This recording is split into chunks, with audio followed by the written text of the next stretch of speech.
On today's episode of the Football Coaching Podcast, hashtag no offseason. Except there is an offseason, and we're going to talk about how to plan for it.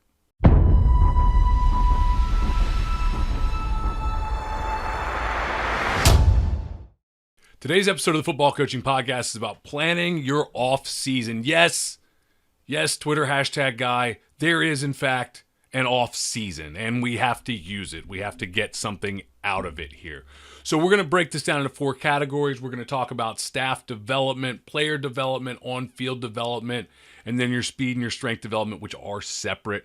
And sure, there are probably other things that are involved in all of this, that are part of all of this, but I think we're going to hit the high points at least. I think the one thing that I don't have in here that I'm not going to get into in your off-season is community, fundraising. These are all kind of, we're going to talk about the general planning of the off-season, but I think your community, outreach kind of stuff where you're trying to get the community involved is a little bit separate. Your fundraising certainly is a big part of your off-season, but more we're going to be talking about developing the program in terms of on-field to an extent, but not the administrative part of things, I guess. We will talk about academics. Obviously, that's important, but not so much, your fundraising, all that. I do have a program manual that I used that you can check out if you're a JDFB insider. And as always, I really recommend All Access Coaching, Rick Stewart's website. The last time that I checked it, I'm checking it now. I think,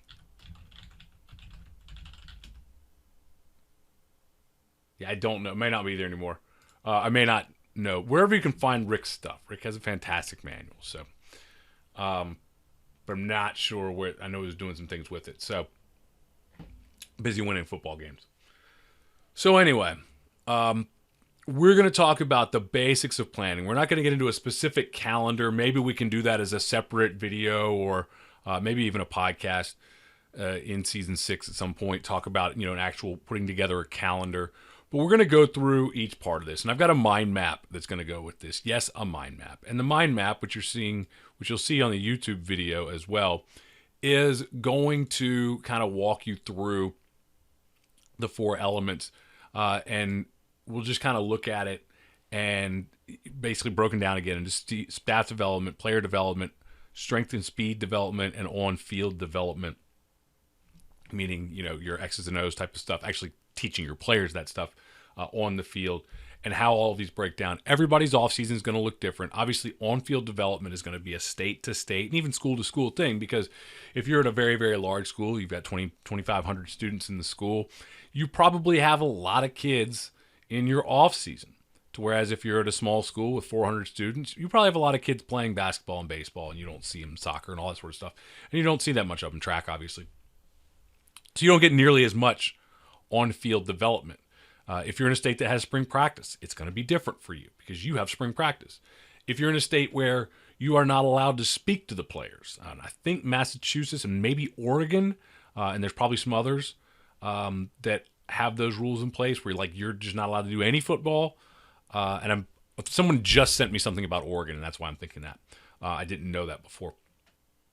But you're going to, your off season is going to look different depending on which one of those is your unique situation. But let's go ahead and jump in, and we're going to start talking with staff development, then talk about player development, and then your more, probably typical off season weight training, speed development, on field, what we're going to do there. Okay, so here we are, and again, the mind map will be available at joedanielfootball.com/2019 off-season, and you'll be able to get that download there. I'll have a printout of it or a PDF of it that you'll be able to check out. And if you're looking at it in the video, you see that we basically got 4 segments. Really, there's 5, but strength and speed are kind of, they're at least off-season development. We're developing our speed, our strength in those situations. So we're going to start off with staff development, and that's what we're going to start off with. So we've got our overall off-season, everything we're going to do. We're not going to build an exact calendar, but we're going to look at the different elements that we need to work on here and how we need to plan them. So when we look at developing our coaching staff, that means developing yourself, whether you're head coach, coordinator, or position coach. That means also planning, if you're the head coach or coordinator, how you're going to help to develop your staff over the course of the year. So the first thing is clinics.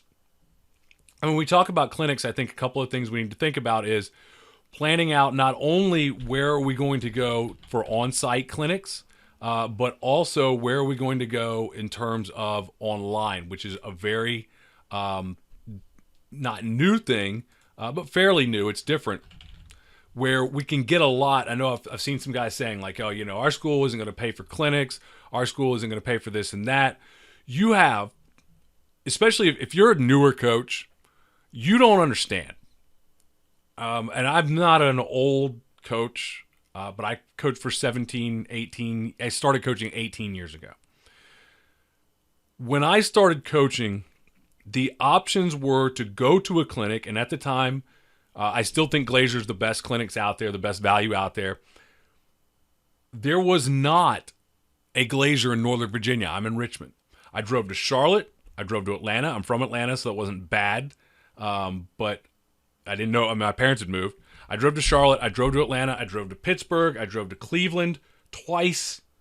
Those were about 8 hours. Okay. Charlotte, it was the close one. It was 4.5 if we were getting it. Okay. Atlanta, Cleveland, Pittsburgh, all 7.5, 8-hour trips. I did all of those to go to clinics. Okay. We had a couple of little local clinics. They were okay. We had the state clinic in Hampton that was okay at best. Okay. So those were expensive, paying for a hotel. Hopefully the school would give us a car. That doesn't happen now. All right. So we had to, eventually we had to start paying for gas, wear and tear on the car, paying for hotels. Sometimes it was just me. Sometimes the staff would go, but found a way to go. But it was expensive. Now you have the ability to learn online. Okay. There's chiefpigskin.com. Nate Allbaugh, okay, has online clinics. Ron Mackey has web clinics. I do web clinics. There's, and I'm hoping to do more this year, especially for our insiders. We're going to do at least one a month for insiders. You've also got, obviously, all the coaching systems and things. JDFB Insider. You've got 5 complete coaching systems there. You've got, all of these, the guys that I just mentioned. You've got, not only that, you've got video. So other than going to a clinic, our options were to order a video from some coaching staff. They cost $40 each. In the mid 2000s, they cost $40 unless you got, I got when Championship Productions was unloading all of their VHSs. I got a few things, but they're on VHS, so like they're worthless now, But I got all the air raid stuff then. Now you have all of these things online. So plan some on-site clinics, and obviously you have clinics with the colleges that may be doing clinics as well that you may want to go visit. But plan some on-site, and just general visits to college is also a good idea to check out if that's something you like doing. But you're going to get a lot of development online if you want it. It's there. So that's available. So plan out what's going to be valuable to you. Don't make it one of the things that I like to do when I go to a clinic. Now, obviously online, if you want to learn the 4-3 defense, then you get the 4-3 defense system. You learn 4-3 defense. Okay, pretty simple. 4-3 defense. 4-3defense.com up. I'm getting all of these sites up. I spent money on this. 4-3 defense is not up yet. 3-3-5 defense is up, by the way. If you want to, let's say everyone want to learn the all the systems are at joedanielfootball.com. But let's just say you want to learn the 33 stack. You go to 335defense.com. You sign up for the 33 stack defensive system. You get over 8 hours of video instruction, playbooks, drills, everything that you need. Plus, you get access to me, the person who put it together. And I'm going to be adding film from coaches who ran the system this year. And same with 4-2-5. I've got a lot of 4-2-5 to add. I've got some 3-4. I've got a good number of 33 stack. Still looking, if you're a 4-3 coach running the 4-3 system, Miami 4-3, please let me know because I need some good 4-3 film for the website. I would greatly appreciate it. I'm almost to the point where I'll pay you for it. I'll give you something for it, though. Maybe I give you a month free or something like that or whatever. Work something out. So on-site and online clinics, but have a plan. What do you want to learn? You want to learn 33 stack. When I would go to a clinic, and still to this day when I go, last year was the first year I didn't get to go to Glazier clinics because of family issues, but I'll be speaking in Baltimore this year. I think the second week of February, second weekend of February. I'll be speaking in Baltimore on Friday night on the 425 defense. So you want to be there, check that out. Go to Glacier Clinic. I love Glacier Clinics, and I won't just be there to speak. I'll be there to go to clinics. When I go to a clinic, I am there to learn something specific. Okay, so I would go to a clinic and I would just go to offensive line. Anything that's offensive line, I'm going to go to it, or anything that is wing T, or anything that is, and it's usually not something that I run. I haven't seen it all on the 425 defense by any means, and I need to update my 425, see what else is out there. Not update my system, but I need to go out and see what else is out there. But after a year of going to 425 clinics, there was really about a 3 or 4 year period where if I went into a 425 talk, I had pretty much heard it before, except for a nugget here and there. And yes, those nuggets are worth a trip to the clinic, but I want to, I learned to defend the wing T by listening to wing T coaches. Okay, so I want to do that. The next thing we want to do is we want to look at our playbook. And these are all, it's not going to be step 1, step 2, step 3. So you may look at what do we need to adjust in the playbook and then plan out your clinics. But I think in general, when you plan out your clinics on-site and online, especially the on-site clinics, you just look at what's close by, what's affordable, what you can do, and you go do it. You want to look at playbook adjustments. What kind of playbook adjustments do we need to make? Where do we have problems? So what gave us issues on offense? What gave us issues on our defense? And by the way, the mind map that I'm working on, I'm filling it out as we go in some cases, and it is mind map gold. I don't know what that is. I'm not promoting it. I just Googled mind map, and this is what came up. So you've got your offense, your defense, and your special teams, obviously, and you want to look at what gave us problems on offense, what gave us problems on defense, what gave us problems on special teams. And again, we've been through this. I do not think that changing the system is the best thing in most cases. In some cases it is. In most cases, we're looking at adjustments, tweaks, additions, or subtraction. And for the vast majority of coaches that I work with, subtraction, simplification is more valuable than adding to the playbook and adding to the bloat of the playbook. But look at the things before you start doing any of that. Look at exactly what needs to be done and start planning out how you are going, where you need to look to find those. Then we want to look at technique refinement. And it's the same thing. Okay, what do we need to get better at as far as technique on our offense? What do we need to get better at as far as technique on our defense? And what do we need to get better at as far as technique and execution in our special teams? Now, in this case, you do want to look at how your playbook adjustments are going to match up with your technique refinement. In other words, if you are if you change something, for example, if you decide to go from a slanting front to a shaded front, you go from a 30 stack to a 4-2 as your base. Well, you don't need to spend a lot of time refining your slant technique in that case, even if it was a problem, because you're going to be playing from a shade. So you spend your time learning to play from a shade. And you can break these down into position groups to get more focused on them. Then we want to look at our preparation. Okay, and our preparation is going to be a big deal. I think the areas that we want to look at as far as preparation, and I talk a lot about them on here, practice planning. I think you look at your practice plan. What was good? What was bad? What went well? What didn't? Game planning. How are we going to do a better job in preparation for our game plans? And also film study and film breakdown. Okay, that'll kind of flow into the next one, technology. But practice planning and game planning, how are we going to do a better job of preparing our players, preparing ourselves as coaches to get everybody ready to succeed? And so we want to be looking at these things in ways that we can do a better job of getting guys ready for it. So practice planning, game planning, and film study, we want to look at all of those. And then technology. And I think this just in general, we've got to look at better ways to use technology. I've been talking to a coach who's looking to put together a website, and hopefully we'll have more information on it soon in a podcast, I hope. It's really big into analytics and data. And so can we do a better job with our analytics and with our data? Can we use Huddle? Or is there another option? I've seen a couple of other options out there that I'm investigating too. I'll do more investigating on. Can we use Huddle more effectively? Can we use programs that are going to organize our off season? Can we use programs that are going to organize our program? That could be Huddle. That could be the Go Max One app. That could be there's all sorts of different team apps and things that you can look at that may help you to organize. But every year, technology, sound like an old person now. Technology is changing so fast. There's so many things developing. You've got to look, and I need to do the same thing. You've got to step back and look and say, go out and look and see what all is available.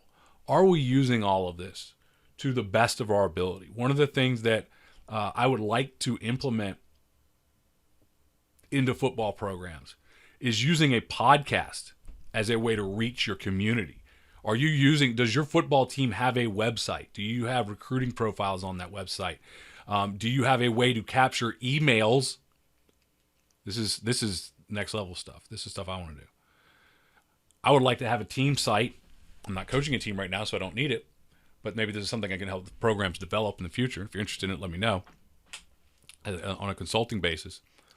Develop a website with something to capture emails so that you can use those emails for fundraising. That's how I run a business. You don't want it to be, but your football program needs to make money. That makes it a business. It could be a nonprofit. It should be a nonprofit, but it's a business. Can I use a podcast? Can I start a podcast where I talk to my coaches, talk to players, talk to former players, talk to community members about our program and what it means to people, and use that as a way to keep interest in the program? Where can I use technology in the off season and in the regular season? Okay, regular season. Are you using sideline and end zone cameras? Is that something that's a potential for you? Most teams are not. An end zone is becoming more common, but still the vast majority of film that I get doesn't include an end zone shot, and I didn't have end zone shots. I loved exchanging with the bigger schools because they would have end zone shots. Like you go out to a 1A school in Central Virginia, we go down to play Central Lunenburg, and there's nothing but trucks with dog boxes in the back of them in the parking lot.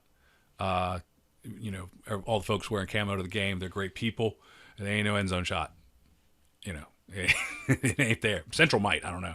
I don't think so. Most of them don't. Central just pops into mind because every time I drive a Hyundai Accent, and whenever we would play Central Lunenburg, who's our double wing opponent, the big double wing team on the schedule, at my last school, whenever we go to play Lunenburg, I drive my little Hyundai Accent down there when I would drive to games, and it was a haul, so I drove a lot. And I'd drive down there, and I would park that car, and I would not be able to find that car once everybody else got there because all the trucks were surrounding it, and it was gone. Great. I love the way that program ran, though. Good stuff down there. So anyway, that's our staff development. That's where we're going to start with, the things that we need to look at for our staff. If you have other things that you want to add to that, definitely do it. If you have other things you want to tell me about, I'd love to hear them. Whether it's in the comments on the website, whether it is send me an email, joe@joedanielfootball.com, send me a tweet at footballinfo. I'd love to hear what you want to add to staff development and to everything that we talk about today. And of course, this mind map will be available at joedanielfootball.com/2019 Offseason. No hyphen, no spaces, OFFSEASON. Okay, now from our staff development in the offseason, we want to move on to player development. So we're going to go and look at player development. We have 4 categories in player development that we want to look at. We want to have player meetings. You want to meet one-on-one with your players. We want to talk about academic success plans. Obviously, academics are going to be extremely important. We want to meet with parents as much as possible. You want to have parents involved and being on your side as much as you can. And then we want to talk about a recruiting plan. So these are kind of in order. I want you to talk to your players and then develop academic success plans and talk to your players before you talk to the parents directly. Hopefully you've done all this stuff before. And, it's just, unless it's an incoming freshman, you already know the parent. But if you haven't, it's hard. I never really got to do as many parent meetings as I would like to. And so it is difficult to make it happen. And it's time consuming. But you want to at least, every couple of years, and especially, I would say at least as a junior, get to talk to the juniors about the recruiting plan where they're headed, what they want to do. And parent meetings are about academics, about recruiting, about letting them know what's important in your program and trying to get them on your side rather than an adversarial relationship with the parents, even though sometimes that's going to happen. Even if they don't dislike you, they just lose their minds. But it is not about playing time. So you do not want to have parent meetings during the season, and you do not want to talk about playing time. They'll want to talk about, what does my child have to do to get more playing time? And you say, show up in the weight room, do all the things that we say. No, you don't need to go spend money on camps. No, you don't need to hire a private trainer. No, none of that is really going to help you. We have the things in place that your child needs in order to be successful. We just need him to do that. So instead of paying $1,500 for somebody to personally train him, why don't you try to get him to show up more than 3 times a month in the weight room for free and let us train him in a system that's proven. JDFB Weight Room Program. Go to joedanielfootball.com, click on the weight room button down there on the tab, or just go to joedanielfootball.com/weight room. It is the best training program that I have ever used. It's developed by Chris Lawyer, who is actually my weightlifting coach as well for my own personal lifting. And he is excellent. He is fantastic. He has really put together a fantastic program and is working on updating it for the 2020 season, which you'll get if you're signed up. So check that out, joedanielfootball.com/weight room. And you can say, you need to come and do this because it's proven successful. And going to some guru is not. Very few are. I can tell you the only guru.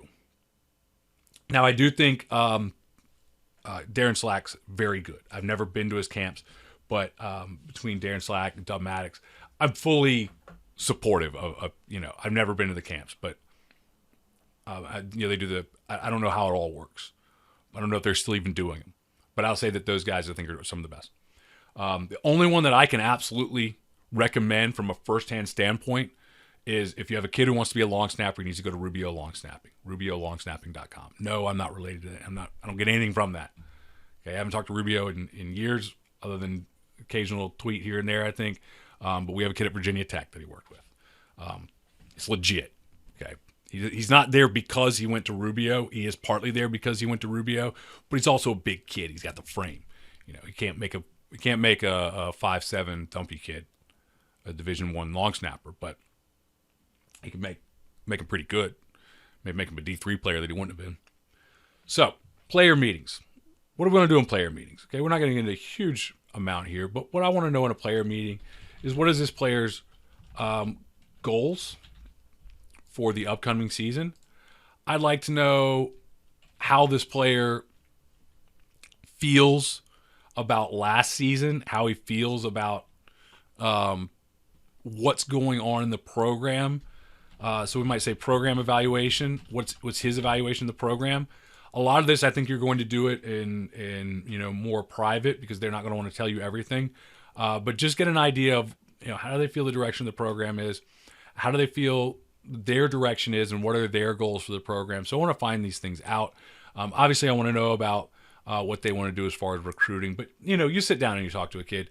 You also, in these player meetings, you want to get to know them personally. Okay, you want to get to know how's things at home. Hopefully, you're already having these meetings, but you want to know, hey, how are things at home? How are things with grandma? How are things with mom? How who's home? Who's there? Who are you in communication with? Because home life is all over the place. And if you have a kid that you think is lazy and you start talking to them about their home life, there's a good chance that you'll start to get an understanding. You might not like it, but you'll start to get an understanding. Then we're going to start developing academic success plans for our players. Academic success plans really are for players that are at risk. I mean, you've got a limited amount of time to do this. So listen, when you go to the parent meeting, listen, Mom, I know that for you, B's aren't good enough and junior needs to be straight A's. But for us, if it's a factor that's going to determine, if he doesn't have straight A's, then he's not going to be able to play, then I can try to monitor him, and I definitely would. It's unlikely you run into this scenario, by the way. But the people that you're doing academic success plans for, because it takes manpower and effort to monitor this, the people that you're doing this with, they are at-risk players. They are players with potentially eligibility problems. I usually look at, does a player have Fs? If he has an F at the end of the season, you know, whenever your report cards come out, if he has an F or more than one F, you need to go see him. If he's got a GPA that is in danger of or is not eligible, so let's say you have a 2.0 rule, you need to be on them. Don't let players fail classes. Okay, I know that's easier said than done. Don't let them fail. The better way to say it is don't let them fail classes without trying to intervene, trying to step in.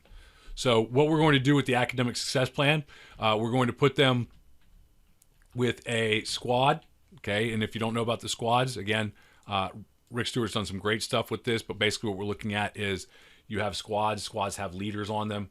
Those squad leaders are going to be there to, and each squad is also led by, you know, it's got a squad leader as a player, and then that squad also has a coach who's in charge of that squad as well and checking up on it. And I'm going to put that squad leader in charge as much as possible of that academic success plan. We want to put them on a check-in. Okay, we want to have a weekly check-in form where they're going to get in contact with their teacher, with their get their teachers to sign it, and we want to get in touch with the teachers to let the teachers know that we're going to be doing this, that we're going to be monitoring it. I do not recommend study halls. If you have had success with it, keep doing it. I'm not telling you to stop, but in my experience, study halls have generally not been good enough for me to that did not justify the amount of time and effort that went into them. Monitoring will give you what you need in less time for most of your athletes. Communication with the teachers, but getting that sheet filled out, getting the squad leaders to check it, having some accountability for them will do more than just a study hall and will accomplish most of what a study hall would accomplish in less time.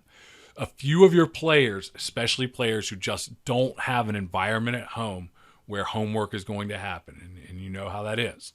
If you don't know how that is, then you're coaching at a fantastic place. If you don't think that there are kids who go home and homework just ain't happening, then you may want to expand your horizons at some point in your career, or just understand that it's out there. There's players who go home and they are the man of the house, and they may be a child in school around their peers. They may act like a child, but there's plenty of players who go home and they are the man of the house. In that case, you may want to set something up where they get some quiet time to do their work. Take it out of your weight room time because it's more important. Parent meetings. You want to set up parent meetings. If you look if you're a JDFB insider and you go to the Max Motivation for Peak Performance, you will find a lot about player meetings and parent meetings, especially in there. Parent meetings, you go sit down in the house. I've already talked about you're going to sit down. I've kind of talked about this already, but you're going to go in and you're going to talk about academics. You're going to talk about recruiting. Okay. You're going to let them voice concerns. Okay. You want to give them a calendar, and that's going to include fundraising. Okay. You're going to let them know expectations. Expectations, I'm not talking about expectations for you as a parent. Okay, here's what I expect from you as a parent. What I'm talking about is, hey, practice starts on August 1st, so you make sure that your vacations are done by then, because if they're not there on August 1st, they're not playing. If that's a rule for you, you better have a parent meeting. And when I say parent meetings, I'm not talking about parent meetings. I'm talking about home visits as well. Okay, I'm really talking about home visits here. You're going to have your normal parent meetings. Okay, schedule those out. And you can cover a lot of this, but I think you want to go sit in the home, sit in the living room. That's where it's going to make more of a difference. So again, we're going to talk about academics. We're going to talk about recruiting.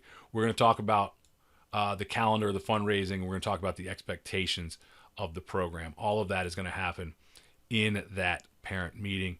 And then we want to have a recruiting plan. Okay, we want to know, again, what are the goals for recruiting, academics. Okay, what are the schools they want to go to? What are they going to need to have? We want to start talking about camps. This is the one place where camps do matter. We want you to go to those one days where there's actually going to be college coaches there. You don't go pay money when there's not going to be college coaches there, because if you're running a good football program, we will develop you as a football player. They're not bad for you. And if you want to spend the money, and you let mom and dad know this, if you want to spend the money, fine. I'm just telling you, it's not going to get you any closer to a college scholarship. If you're 5'8", 175, you are not playing Division I linebacker, no matter how many camps you go to, no matter what college you go. So go to the college camps where maybe a D3 coach will see you and say, that kid could play some special teams for me. Because that's kind of what you're looking at, okay? And you do want to be seen, okay? We also, in that situation, in the recruiting plan, we want to be talking about things like social media, getting your highlights done. Okay, do talk about social media. Don't screw up these things because of your Twitter. There's all these college coaches who are, I'm going to make people upset. There's a bunch of college coaches who are intelligent. And then there's the guys who are this holier than thou, like if you've done anything wrong on your timeline, we're pulling everything from you. There are things that you should not put on your Twitter, but there are things that I've heard guys say that are like the dumbest, right? The kid is 17, okay? He does dumb things. Now, should he have pictures of him smoking weed? No, obviously not. Should he have threats to other players? No.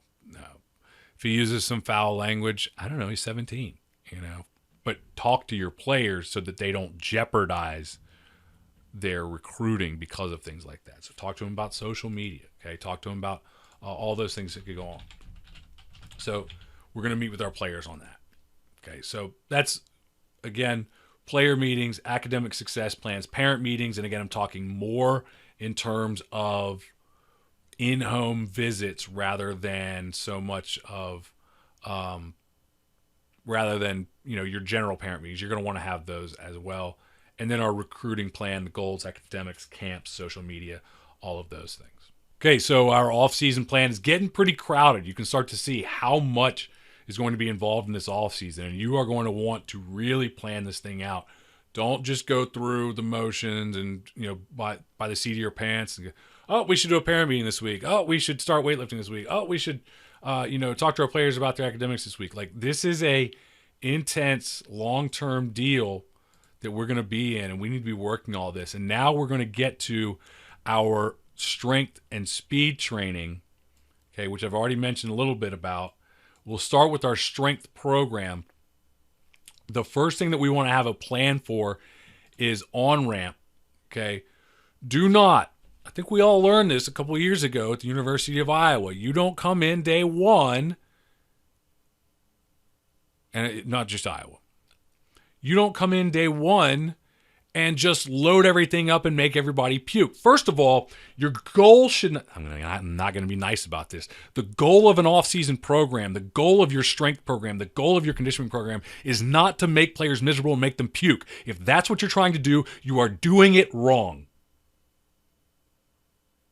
It pisses me off that goes on. It pisses me off that college strength coaches become the rah-rah screaming yell guy rather than the guy who has a little thought and science behind what he's doing. And because of that, now we have guys running high school weight programs with average high school athletes that are doing more harm than good because you don't learn what to do, you just yell and scream and try to make everybody puke and sweat and feel like they did something. It's garbage and it's wrong. I've been there. You've got to advance yourself. You've got to start learning. You've got to move past your ignorance. It's ignorant.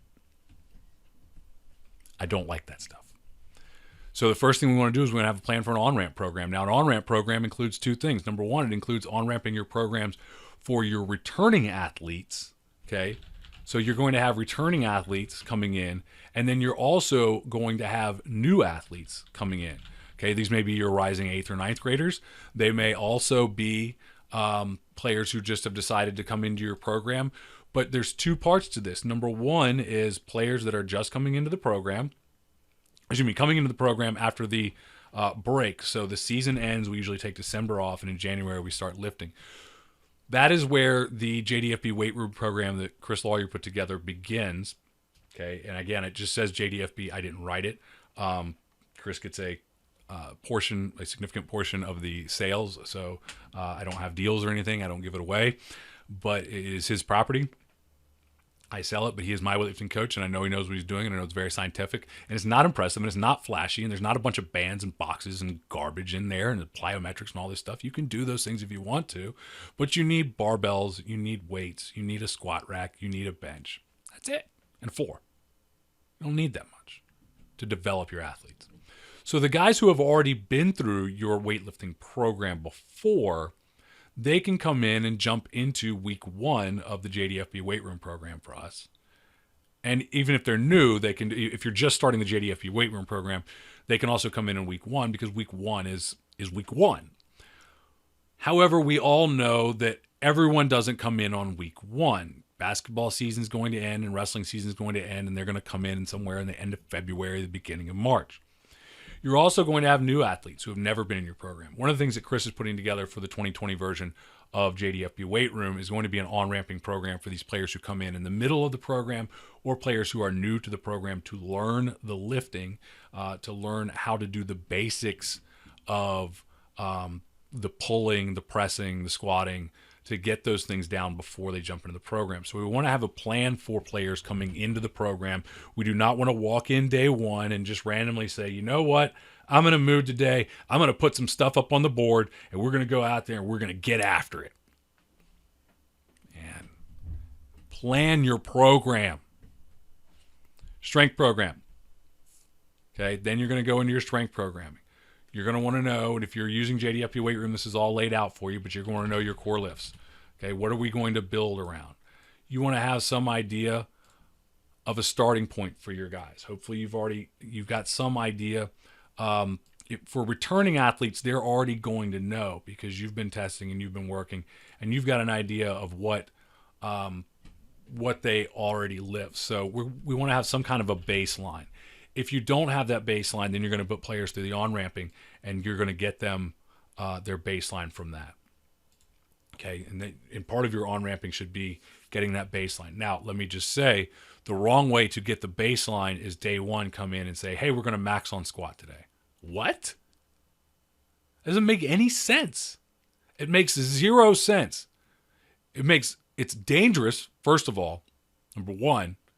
And number 2, you have nothing to base that on. Whether the kid knows how to do the lift or not, maxing on day 1 makes no sense. 0. In 2 weeks, that number for an untrained athlete or for an athlete who hasn't trained in a while, in 2 weeks, that number will be completely irrelevant.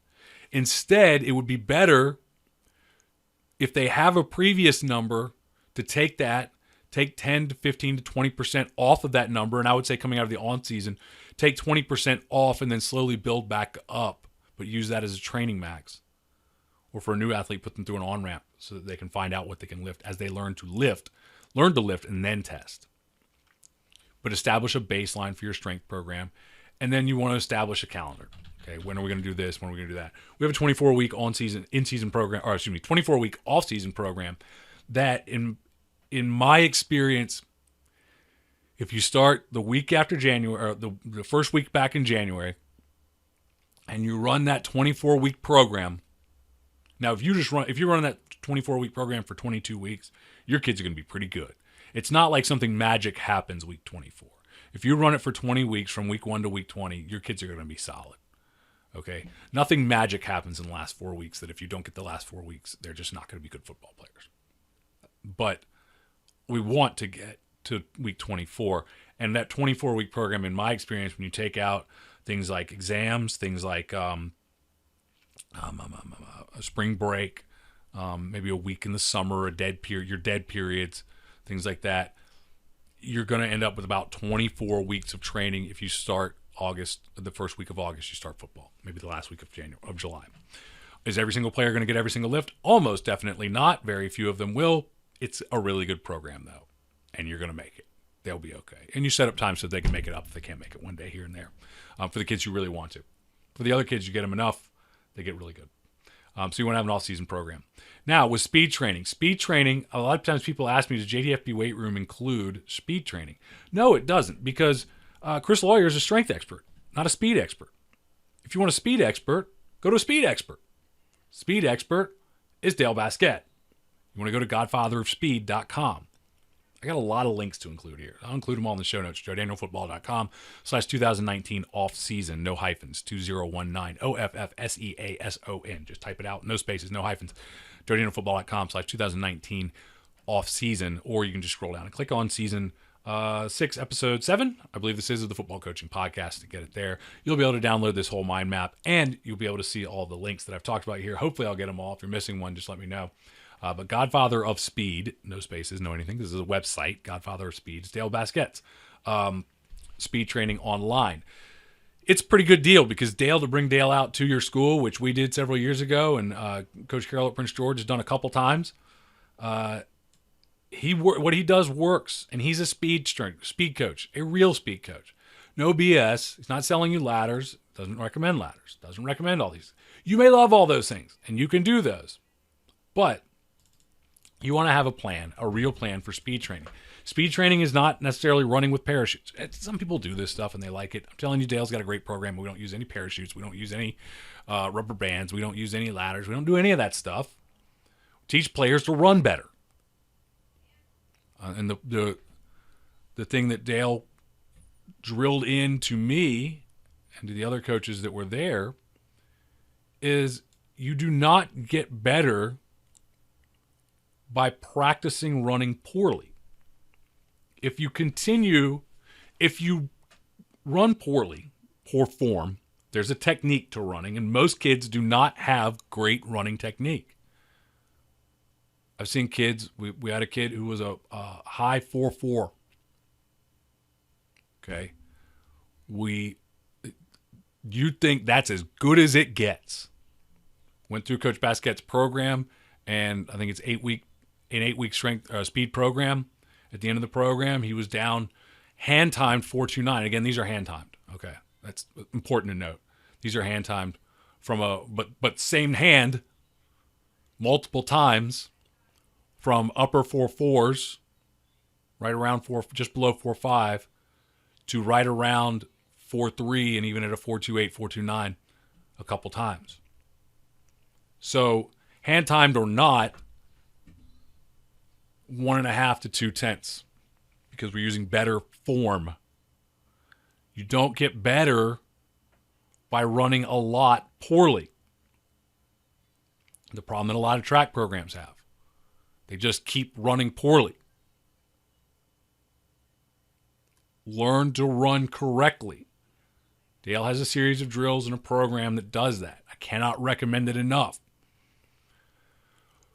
But whatever your speed training is going to be, okay, and you can tell, I learned, guys, coaches, football coaches that are listening to this, be an expert in football coaching. It is very difficult to be an expert in multiple things. And if you also teach history or science or math or PE or whatever business, the two people on the planet that are football coaches that teach English, if you are also an expert in your subject matter, or if you're not a teacher in the job that you do and you're an expert in that, okay, I think I'm approaching expert level and running an online business. I never feel fully confident about that. I never feel fully confident about being an expert in football. Be an expert in coaching football. Be an expert in what makes you money and puts food on the table for your family, which is almost 100% not football. And then find people that are experts in the other stuff. Because you lifted weights in college doesn't make you an expert strength trainer. Because you were fast in college doesn't make you an expert speed trainer. Seek experts. All Chris Lawyer does is work with people to lift weights. All Dale Basquette does is work on speed training. There are other people. I'm not telling you these are the only guys. I'm telling you seek out experts in your program for your offseason this year. You may not be able to afford all of them. You may not be able to do this one and that one and that one. Seek an expert in one avenue of your offseason. Seek an expert if that's all that you can do. And then the next season, seek another expert. Okay, seek out expert. You don't have time to be an expert in everything. Okay? When I was 28, 29, I was 29. Nah, maybe 28. I got certified as a USAW sports performance coach. That was a 2-day course. Cool. I started studying for my CSCS. I was going to be an expert strength coach. I thought I was pretty good. I continued to study. I continued to learn. I go to the clinics and go to the different guys who were doing things in clinics. I didn't see many that I thought were really experts either. But I thought I was pretty good. Then I met Chris. Okay. Then I met Dale Basquette. Those guys are very similar in their approach to things and in their understanding of their, and that's why I like them, their approach to things and their understanding of what's going on in their chosen field is incredible. So you've got your speed training phases. What are you going to be working on? What's your program? What's your plan? Speed training doesn't need to be all year. Dale's program is 8 weeks. Okay, we don't touch it really until May. What I like to do is go through it in March. Once the winter sports guys who aren't playing spring sports are there, I won't go through it with the track guys that are in track season. I'm not going to teach the track guys how to run during track season. Okay, I'm not going to teach the baseball guys how to hit a baseball. I'm not going to teach the track guys how to run during track season. As soon as track season's over, we'll go in and try to fix whatever they broke if they didn't do a very good job. Sometimes they do, sometimes they don't. It depends on the coaches. And the athletes too. Track's a different animal. I'm not going to go in there and work on jump shots. I'm definitely not working on jump shots in the winter.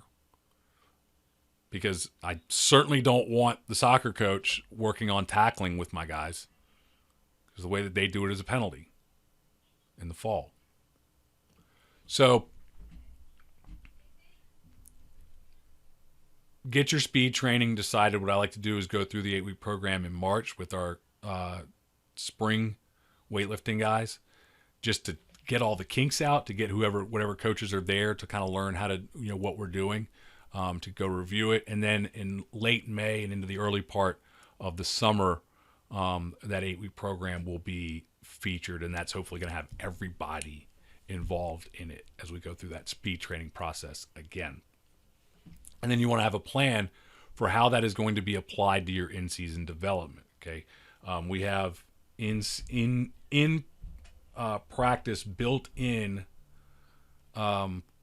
movement drills where we are using the 90 degrees in the elbow, we're using our lateral runs, we're using our line, all of these different things. We're using those things in drills, we're using those things in warm-up so that we are continuing our speed development all throughout the year. Because what you'll find is if you don't, and even if you do, when you come back to your speed training, let's say that you finish your speed training or you finish your season and you continued speed training all through November, then you gave December, and season ends, you go a couple rounds of playoffs, season ends in November, maybe you go to the state championship and ends in early December. You come back in January and you work out, you lift heavy for January, February, mostly with linemen because the guys that are pretty good athletes, they're playing basketball, wrestling, all this sort of stuff. And so you got a bunch of linemen there. And then in February or March, you get those guys out there, or maybe even in May because they go out and they run track. And then in May, you go back to your speed training and they're all over the place. Well, so you want to continue in season working those basics. So have a plan for your speed as well. A lot of guys ask about conditioning. I think it's a waste of time. I think if you are running a mile with your football team, it's just because you want you want 10 minutes where you can sit and talk to the other coaches about what was on TV last night.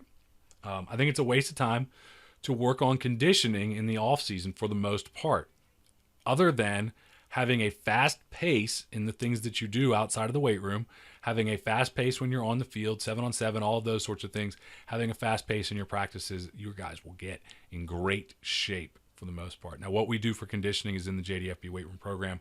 We do things like Tabata rope jumps, and I think that really does help. I think but that again takes like 4 minutes. Hill sprints, things like that take 5 minutes, 10 minutes, not running a mile. We're getting this off-season program filled out. Again, you can see there's a ton of work to do. You can see there's a lot more to do off the field or outside of the weight room than there is in the weight room or on the field. There's a lot of things to get ready. There's a lot of things to plan. So we've worked through staff development, player development, strength development, speed development, all of those things. And again, you can get this mind map, joedanielfootball.com/2019 off-season, OFFSEASON, along with the links, a lot of the links that I've talked about in here that you're going to want to check out, like JDFP Weight Room, like godfatherofspeed.com. You're going to want to check all of those things out. I think they're great for you. Glazier Clinics are great, but that's the best thing that I can recommend in clinics. I'll be speaking at Glazier in Baltimore at the beginning of February, second week of February, I believe. On that Friday night, I'll be speaking. So all of these things, you're going to want to check them out. But let's go to the last phase, which is on-field development in your off-season. Now, I made this the last phase because I know some of you guys, this is just completely not an option. It's not even a thing. But some people it is, some people it's not. So the different places we're going to talk about, off-season install and drills. Okay, how are we going to get? A lot of this is going to be coaching development. We're going to just try things out and experiment in our off-season install and drills, but a plan for getting players out on the field and working on some of our stuff. A lot of times with me, we've been at small schools, and a lot of this has been focused on the offensive linemen because everybody else is doing other sports. And even the offensive linemen may be throwers, but thrower practice tends to be a little shorter in most places. We can get them in the weight room a lot. And those also, they're linemen. Like, they're going to come in. They're workers. Nothing against skill guys, but they ain't linemen, right? They ain't linemen. Spring practice preparation, if that's something that you have in your area, you're going to be prepared for your spring practice. So, whoops, move that back here. So we want to have a plan for our spring practice and how we're going to be preparing for that. We want to have a plan for our 7-on-7 program. We're going to be playing 7-on-7. What's our tournament schedule going to look like? And we want to have a plan for camps and clinics that we are going to do primarily as a team. So not talking about what we talked about before with player development, but more what are we going to do with our camps and clinics as a team. So off-season, again, a lot of this is going to be after we've done our staff development. We've decided the adjustments we want to make as a playbook, to the playbook and to the technique. And what we want to do here is there's a couple of aspects to this that we want to have. One is we want to experiment, okay? There's always things you're going to find in your clinics and in online, and maybe just ideas that you come up with. A lot of the things that I do are just ideas that I come up with. And again, mostly based on simplifying what we're already doing. Can I do this a way that is simpler? Can I do this a way that is better? Can I do this a way that is a little bit different? A lot of times adapting from a wing T to our pistol power offense system. I went to more of a shoulder block. I took something from Lou Johnston and did that. And it made a huge difference. Working on new drills that we've seen that we want to work with and experiment with.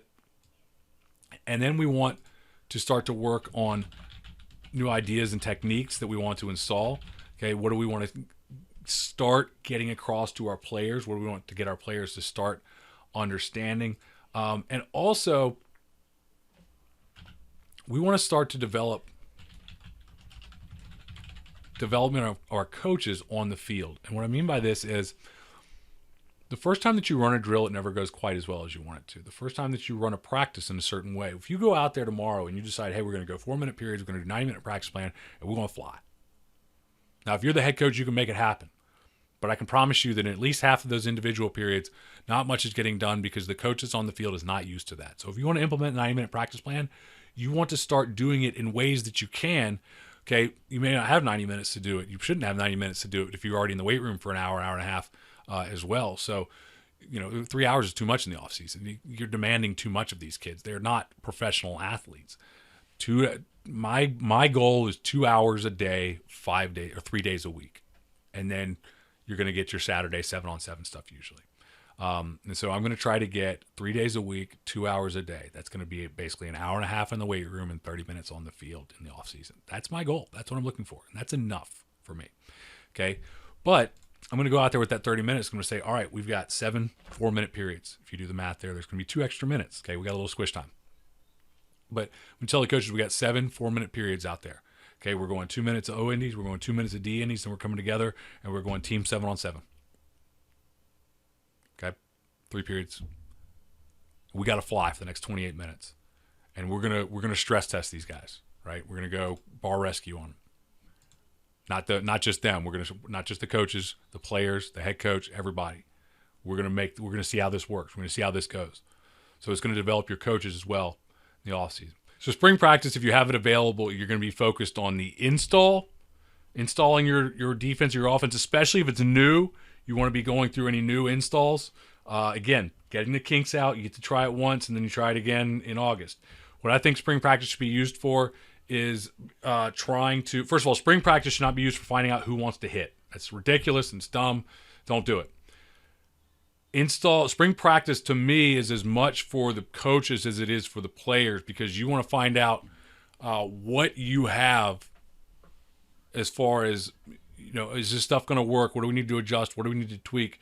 It's a chance to get your football team out there and get your football team together, and it's good for your growth. But, you're not going to, those of you that teach, that when kids go away for the summer and they come back, this stuff is gone.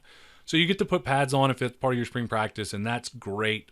Work your tackling, work all those things. But really, we're working on install and working on coach development again, installing new drills, running new stuff, getting everybody on the same page, and not trying to be super overly complicated during our spring, and maybe even trying to simplify more during that time.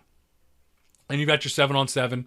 Okay, we go whatever you've got. If you've got weekly 7-on-7s, if you've got tournaments, get your tournament schedule straight, get your practice schedule straight for 7-on-7, get your playbook together. What are you going to run? My strongest recommendation, I know if you're a double wing team that, going out and just running the same one play action pass that you have over and over again doesn't make any sense.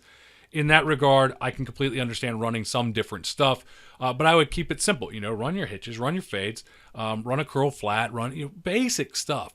The basic passes that we have in the Pistol Power offense system, we don't run really anything else of significance except for a couple of tags here and there, and those are all always in the package as well, or available in the package as well for our offense. So my biggest recommendation for 7-on-7 is make sure that you are going to run the playbook, that the things that are actually going to make you better. What's going to make your team better? Run things that help your quarterback go through the actual progressions he's going to go through. Run routes that your receivers are going to actually run. Don't go out there and run a bunch of double and triple moves. And for the love of everything, do not give your quarterback a 4-second clock. In a tournament, that's fine. Get the ball off. 2.8. Blow the whistle. It's a sack. 4 seconds is too long. He's going to start to expect that, and you're going to take a bunch of sacks, and you're going to wonder why. Unless you have a really, really good offensive line, in which case that's fine. Okay, our quarterback took 9 sacks, 6 times actually being hit, 3 times running out of bounds on a scramble behind the line of scrimmage in the regular season. It wasn't because our offensive line was great, though they were good enough, great with their first steps. If you take good first steps and the quarterback throws the ball on time, you should not give up sacks. And so they took good first steps so that nobody got completely unreleased. Happened one time that I can remember specifically. But the quarterback got rid of the ball. He got rid of the ball in 2.8 seconds max. Okay, he didn't hold the ball for 3 seconds. And that way you don't give up that many sacks. So that's a tip for 7-on-7. Get your playbook, get your schedule, your practice schedule, everything planned out there. Know who's going to coach what, who's going to do what, especially if you've got coaches. Maybe your receivers coach is coaching track, so he's not going to be available in the spring, but you're going to have your JV coach or your offensive line coach is going to work with the receivers. That's good development for those guys, for somebody who's coaching out of their box. Everybody, if you want to be a head coach, you should be able to coach everything. You really should at the high school level. And then camps and clinics. Specifically, what are you going to do as far as in camps and clinics for your players for on-field development? These include things like team camps. Okay, so if we're going to go to any team camps, overnight, anything like that, what are you going to do about that? I've had people talk to me about coming out and doing installs with your players. Again, I think it's more about working with the coaches, but I will work with the players more to model for the coaches how these things should work, rather than trying to actually coach your players. I think it's good for your players to see it, but it's more important that your coaches can recreate that teaching. So I think that camps and clinics that you go to where the coaches aren't present is a waste of time. I think that if you can go somewhere that's going to help to develop your players, but also develop your coaches, almost more importantly, because your coaches can recreate that over and over again throughout the season, that's going to be beneficial to you. But camps and clinics, what are you going to do with your team camps? Where are you going to take your players? Different things like that are going to help in their development. I think this is not something I've done a ton of. I will add in one here that is important, which is your youth camps. Doing something with your youth programs. We've always done that. And I do think that is beneficial in the community and getting your players familiar, getting your rising players familiar with the coaching staff, and letting your players, current players, work with those young guys some as well is good for them. Anything that you're going to do here, this is not a big thing for me, but if it's something that you do, if you like to do team camps, have a plan for them. Just know where they're going to fit in. And be sure to check out some of my other videos, including other videos from this podcast. And I've got a lot of other great coaching videos on this channel that you can check out that are shown down below here. Also, if you want to subscribe, make sure you don't miss any future videos. Just click on the logo on the top left of the screen.